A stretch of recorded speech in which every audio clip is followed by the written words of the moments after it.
I recognize the member for North Coast. Thank you, Honourable Speaker. There are 292 provincially or government-funded care homes in British Columbia. 232 of those 292 do not meet the government standard for staffing for assistance in such things as bathing and eating and toileting. What do these care homes sound like?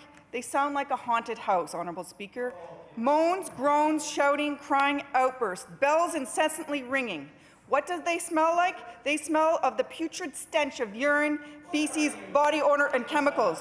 Why is that, Honourable Speaker? Because there are not enough staff working to take care of our seniors, to provide a clean, safe environment for themselves and those vulnerable seniors. The recently released report from the Seniors Advocate shows that 82% of residential care homes aren't funded well enough to meet the minimum standards for care hours. The province's benchmark is 3.36 hours of direct care per resident per day. Fewer than 1 in 5 meet that standard. And that's a minimum standard, Honourable Speaker. That's not even a standard of quality care. That's the bare minimum. Numbers don't tell the whole story, though. It's the results that are most heartbreaking. The result of insufficient funding is that our loved ones, our mothers and fathers, our grandmothers and grandfathers are getting poor quality care. We've heard stories of people being wakened up at 6 o'clock in the morning, sometimes earlier, for a breakfast that they're not even going to see for hours later. We've heard stories of seniors being left in the bathroom because the staff doesn't have the time to wait with them. We've heard stories of seniors getting bed sores from not being shifted in their chairs or their beds. They've been sitting there for hours, not being moved. Pressure points develop, and these pressure points become open sores rubbed raw. These open wounds become infected because seniors are sitting in urine and feces for hours on end with no one able to take them to the toilet in time.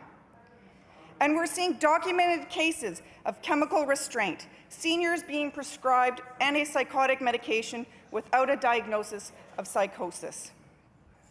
They're keeping seniors drugged because they don't have the time to care for them. They don't have enough staff to care for them. There's not enough time to talk with seniors, to de-escalate their anxiety, to distract them from being agitated because of their dementia. A proven approach to dealing with someone with dementia. Taking the time, a proven approach. Honourable Speaker, unless your diagnosis requires these medications, no one should be taking these antipsychotics. It's like being trapped in your own body. You can hear everything around you, but you're so doped up that you can't move or speak. You're so tired and groggy you can barely communicate. Your head weighs a ton and you can barely lift it up. So there you sit like a slump in a chair or a bed, all because there are not enough people to take care of you. This is how we are treating seniors, the seniors who have built our province and built this country.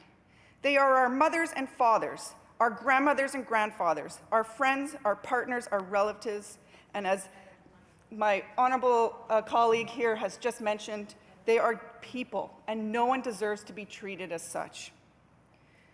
What does this government have to say about the fact that they're not meeting the minimum standards? This government's response was quite frankly outrageous.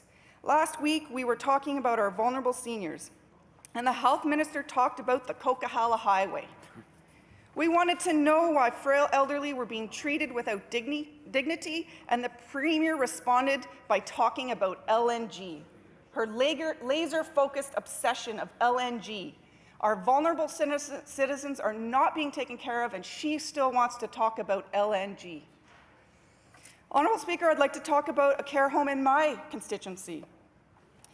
We have the Acropolis Manor in Prince Rupert, and I would like to first acknowledge that I truly appreciate the hard work of the staff in that home, from the housekeepers to the laundry staff, to the nurses, the LPNs, the RNs, the healthcare aides, to the people serving the food, the volunteers. Everyone does a phenomenal job in my small town to look after our seniors. However, I would like to talk about the staffing level at Acropolis. It's a 61-bed facility, and we have 3 wings, however you would like to imagine that, are 3 arms of 20 residents in each. And we have 3 healthcare aides to take care of them. Thank you, member. Always short-staffed one. Thank you, Honourable.